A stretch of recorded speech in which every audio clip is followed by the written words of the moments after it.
नमस्कार मित्रांनो, तू ही रे माझा मितवा या मालिकेत उद्याच्या भागात असं दाखवलं आहे की ईश्वरी ही अर्णवला म्हणत असते की तुम्ही हसताना खूपच सुंदर दिसता.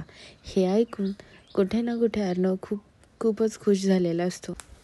तेव्हा ईश्वरी म्हणते, मी जेव्हा इंदोरला परत जाईल तेव्हा मला तुमचा राग आठवायला नाही तर तुमचे हे हसू आठवायला खूप छान वाटेल.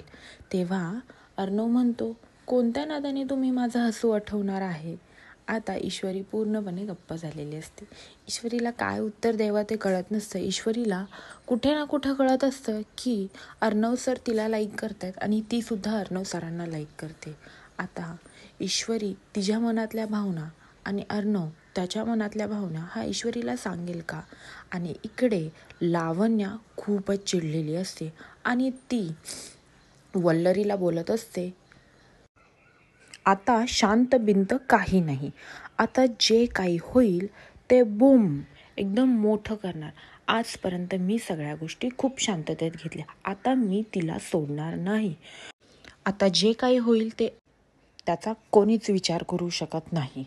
असं बोलल्यानंतर वल्लरी तिला म्हणते, लावण्या थोडी शांत हो, थोडा शांत डोक्याने विचार कर. तेव्हा लावण्या म्हणते, मला तुमचंही ऐकायचं नाही. असं बोलून ती तिथनं निघते. तेवढ्यात वल्लरी तिचा हात ओढते आणि तिला रिटर्न खेचते आणि सनक्याने तिच्या कानाखाली लावून देते. हे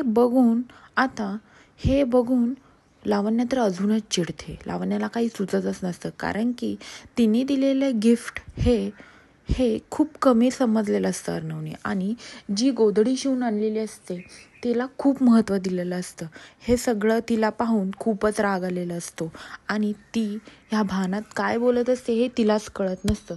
म्हणून ती भानावर यावं म्हणून तिला वल्लरीने जोरात कानाखाली लावून दिलेली असते.